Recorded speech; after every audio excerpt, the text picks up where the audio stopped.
Hey folks, it's Tom and Frugal Prepper. So, this video I want to talk about, did my carnivore diet cause my stroke? There seems to be a lot of confusion about that, a lot of questions about that in my last video that I put up about the carnivore diet and the stroke. So a lot of people think that saturated fat and cholesterol, I'll use that quotes and I'll get into why, caused the stroke, and that I should be on a statin and I should watch and eat a low-fat diet and eat lots of fiber and eat lots of fruits. So I started out life, started out this journey weighing 458 pounds a little over 3 years ago. And I went keto at first, and then I converted to a dirty keto and had lots of keto cupcakes and brownies and all kinds of fat bombs and stuff. And then the weight loss stopped. I started to regain a little bit.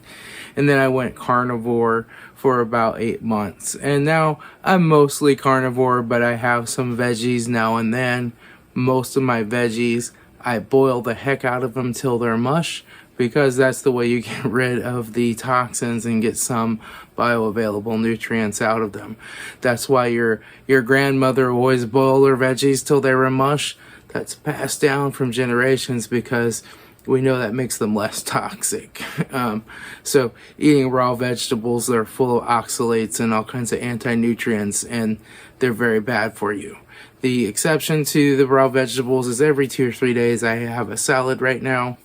And, it's raw, but it's iceberg lettuce. It's a very low oxalate, low toxin types of foods. I don't eat them for their bioavailability. I eat them for their fiber because I need to bulk up my stool and keep it moving, because I am constipated from all of the blood pressure medications that I now have to take. Did carnivore cause my stroke? No. In fact, I'm happy that I lost 200 pounds before I had a stroke, because it made my recovery that much better and easier. Before I went carnivore, I was diabetic for like 25 years, and I was on 300 units of insulin per day, and I still had A1Cs in the 14s. My body was filled with glycated LDL that was broken. I was full of toxins. I was eating a lot of the wrong things because I followed the ADA diet, which works a little at first, but then it becomes impossible to follow. And even if you do follow it, it doesn't work very well.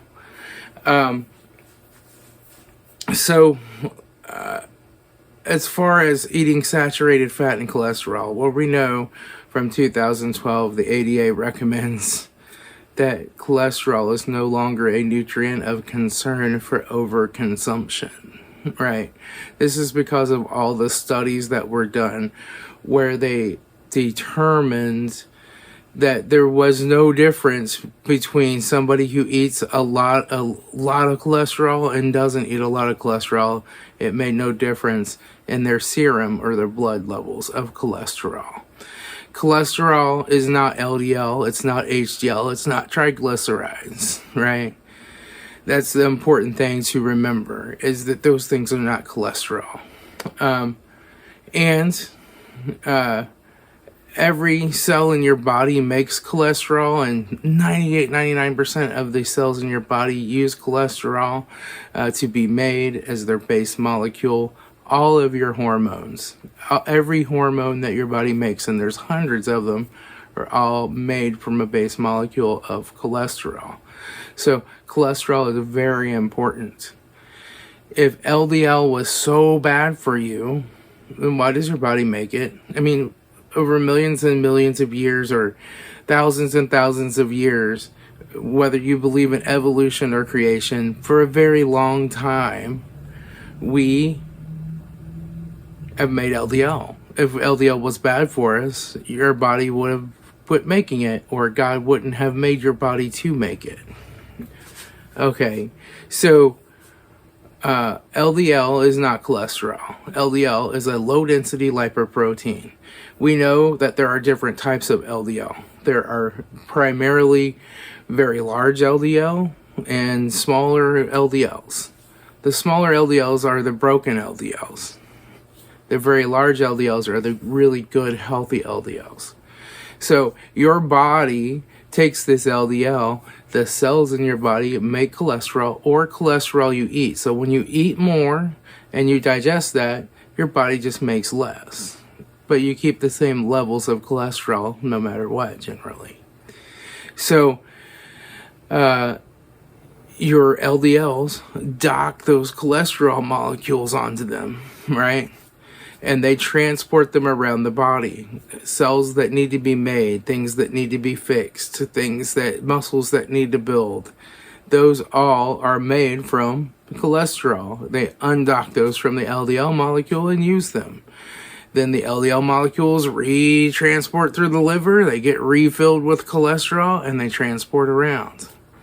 What we find is that sometimes these cholesterols can break. And what happens to break them? Well, the primary reason is overglycation. High blood sugar, constantly eating sugar breaks cholesterol, right? Another reason is a poisoned, leaky gut. So from the foods that you're eating, keeping your gut has this naturally viscous fluid in it that plugs it up. And when you eat a lot of the wrong, highly processed foods, that layer goes away and your gut actually leaks into your body. And it leaks these things called endotoxins. And endotoxins will actually bind to the LDL molecules or the LDL, low density lipoprotein, in place of cholesterol. So cholesterols have already been used, endotoxins then take their place. So what happens is your immune system then sees these as poisonous things that your body needs to get rid of, and it attacks them and it breaks them. Once that chain is broken, the liver can no longer reprocess it or deal with it, and you have no way to get it out of your body. The way your body deals with that is it calcifies it and it sticks it away somewhere. One of the places it'll stick it away is your arteries and veins. So that's very bad for you, right? So healthy LDL good, bad LDL bad, right? And this is just LDL, which is all I'm talking about today. I'm not going to talk about the triglycerides or the HDL, okay? But LDL is actually good for you. Having high LDL is good for you, and as long as they're the very healthy LDLs. Also, when you take your LDL, when you're under stress, it will be higher because your body expects it's going to have to heal itself. So it starts cranking that up so that it can make new cells and do repairs and make hormones off of those cholesterols. So you even think like, oh, well, what about an infection? LDL will be higher because it has to make white blood cells to fight the infection, and they're made from cholesterol. So LDL varies. If I just get off of a really scary roller coaster, my LDL is going to be higher than if I'm relaxing for the day, right? So my last LDL in the hospital was 121. And that's a perfectly healthy number. But doctors will say, oh, you need to be below 100, because they still think that LDL is what the cause of the problem, but it's not. So before that, I'd taken a test and it came back 117. I have had readings in the past below 100. My LDL has always been fine. And so now they want to put me on a statin. Now, I have no proof of this. There's been no studies done. But I believe statins reduce LDL by reducing the healthy ones, not the broken ones. That's just something that I believe. Statins also have a lot of other side effects. They're poisonous to your endocrine system, your liver. I mean, they really screw up your body. You don't want to take a statin. I'm not a doctor, and I'm not telling you to quit taking them, but I don't take them. Okay? So this idea of fat and cholesterol caused my stroke is ridiculous. What did cause my stroke? There are many different kinds of strokes, right? But the two main kinds or generalizations of strokes are a bleeding stroke, where you rupture a blood vessel in the brain and it starts to leak. These are associated usually with massive amounts of pain, really large headaches that won't go away, really bad stuff. And then there's the blood clot, is the other main class. And so this is where you get a little bit of blood that sticks together, it forms a clot, it gets to the brain, usually from one of the legs, but it gets to the brain, and it hits a narrow little vessel in the brain, and it blocks it off. And all of a sudden, that part of the brain can't get any oxygen. And that's the kind of stroke that I had. The way they determine that is when you're having a stroke, they give you a CAT scan like right away. When they suspect a stroke, they give you a CAT scan right away. The CAT scan cannot see the stroke. It cannot see the damaged tissue from the stroke. That requires an MRI with contrast. But the CAT scan can see leaky blood. So if you have a leaking type of a stroke, you will see the blood in the brain, and they'll know they don't want to give you a clot buster.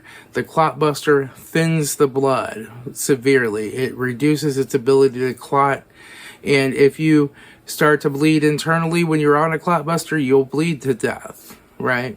So they want to make sure that you're not having a bleeding type of a stroke before they give you the clot buster. Once in a while they make a mistake. That's why 6% of people that have clot busters die. Or they have something else in their body that's getting ready to bleed, or is bleeding a little bit or something like that, and they don't know it, and all of a sudden they give the clot buster and you bleed to death internally. Okay, so I had the clot buster. I had a blood clot. Where did the blood clot come from? It came from high blood pressure. We're talking 270s, 280s, right? And so when I first went keto, my blood pressure had come down quite a bit. When I went carnivore, it even came down more. It was in the 150s, 160s. And I thought, you know, these blood pressure medicines have such crazy side effects. I'm just not taking them anymore. It still stayed in the 150s, 160s. Occasionally I had a 170. But that's not stroke high, but that's high. And as I lost weight, it was slowly coming down. But I got to where I just didn't even take my blood pressure anymore because I felt fine and it seemed fine. And I had an unknown blood pressure spike. It hit 270 in the ambulance, 280 in the hospital. And I had a stroke. I have had readings in the way distant past when I was really overweight of over 300, 310, 320. And that was on blood pressure medicine. So I have a whole filing cabinet full of blood pressure medicines that just never worked. So what I found out is I have lead exposure because I shoot guns like crazy. I polish my own brass. I reload my own ammunition. Primers have 2 types of lead in them, right? And that lead vaporizes, you breathe it in, you get it on the shell casings, you polish lead, and when I'm reloading tens of thousands of rounds, and I'm shooting those rounds every month, and I'm at an indoor range, or sometimes I shoot outdoors too, but, you know, I am definitely exposed to a lot of lead. I'm also, or was, an automotive mechanic in the evenings and weekends. That is another common field for people who have lead toxicity, lead exposure, is automotive mechanics do.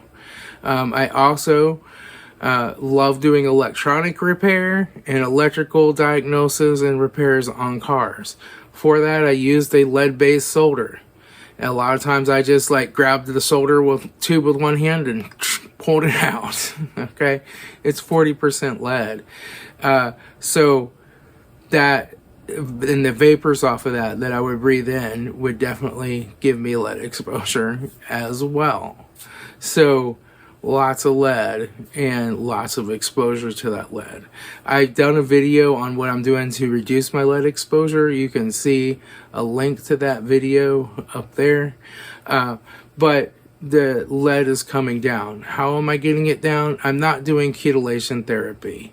I've chosen not to do that. And the reason is I did a lot of research, and there was a study done in 2016 from people who worked at a battery manufacturer, and half of them were were given a ketolation therapy, and the other half of them were given 400 grams of garlic powder per day.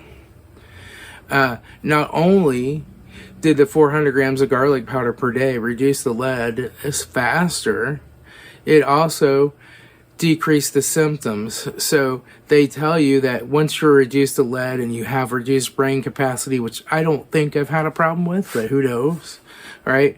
That never comes back. What they found is the people with the garlic, it did come back. Their brains did start functioning again, and all the symptoms went away.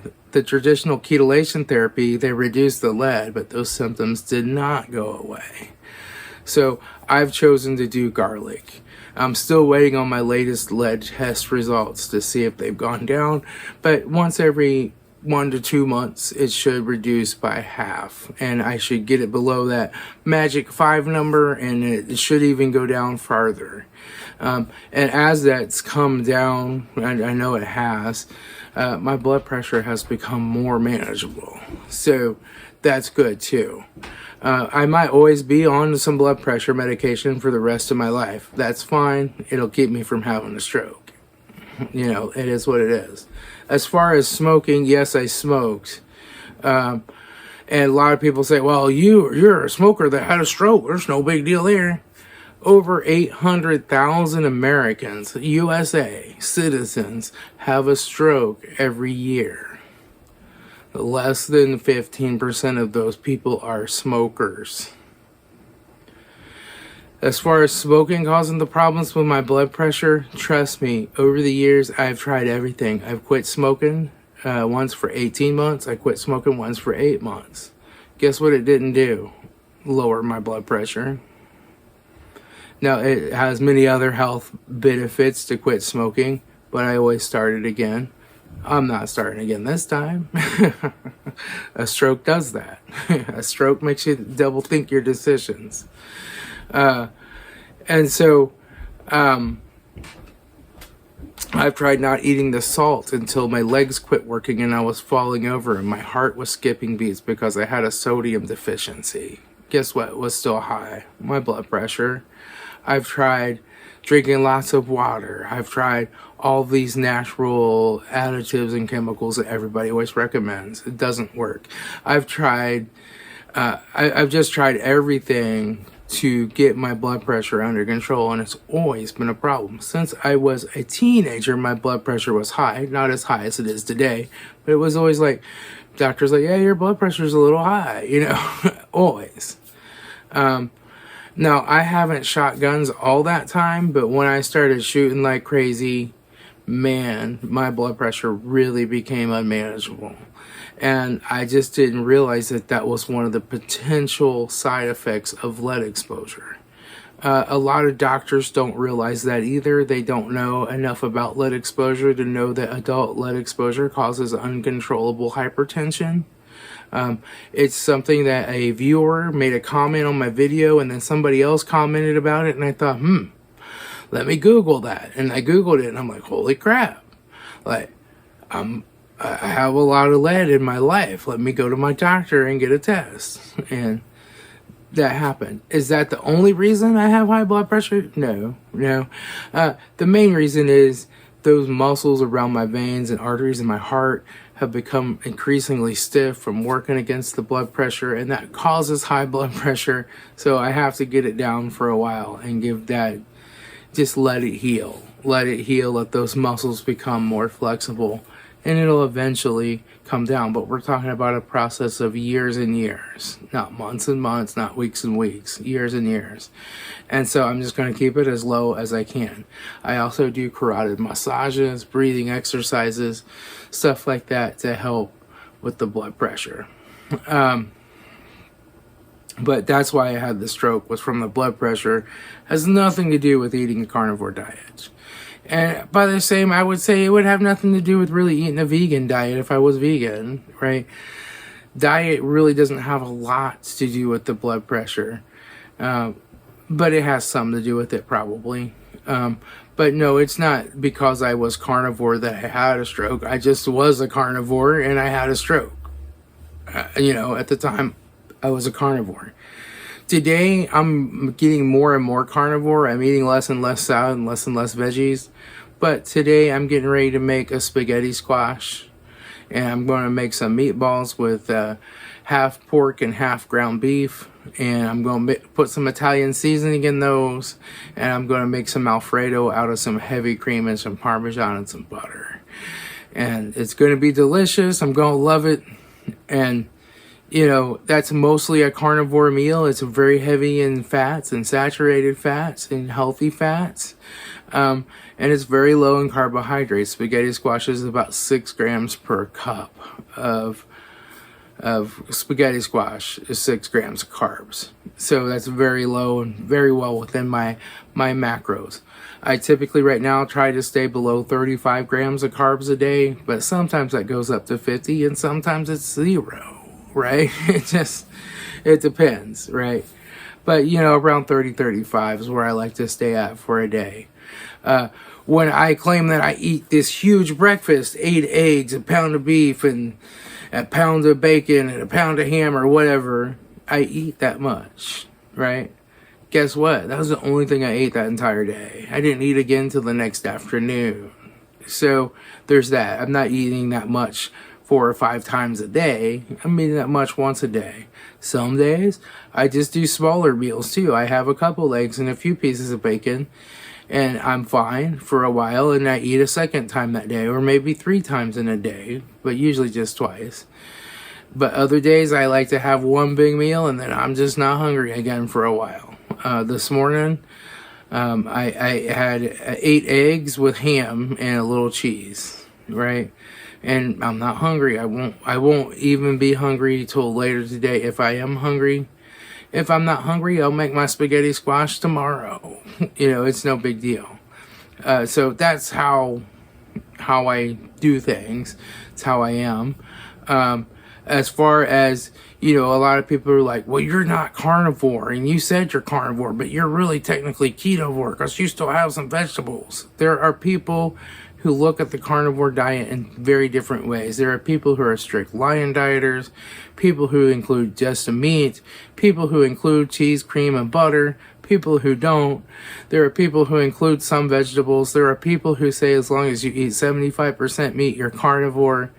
So whether I'm carnivore or ketovore, I don't know. I just say carnivore because I mostly eat meat. But here lately I have become a little bit more keto. And like the spaghetti squash thing, that's a once every couple of weeks kind of thing. It's not an everyday thing. Green beans, once every couple of weeks I have some green beans, but not every day. The difference is I was having the salad every day, but now I've cut that back to 2 or 3 days, and I'm becoming less constipated. The main reason is I quit taking that tamsulosin. That stuff was evil. And I went into that in my last video. But that's helped with the constipation as well. So that's what's going on. I just thought I would throw that out there and let people know. No, it's not the carnivore diet that caused my stroke. And anyway, I don't believe that. I believe the carnivore diet helped me have a less severe stroke. It helped my recovery. It helped my brain heal faster. And being mostly carnivore or somewhat keto really, really helped that process. It would have taken much longer to recover if I'd taken the statins and started watching how much fat I eat and trying to eat lots of vegetables. I just know that my brain wouldn't have been able to heal as fast as it did. And it's just a feeling that I have. I have no scientific evidence of that, but I know it. So, that's that. All right. I'll talk to you all later. I'm getting ready to go to the range and do some shooting. Be happy, be healthy. Happy New Year to everybody. Let's have some fun.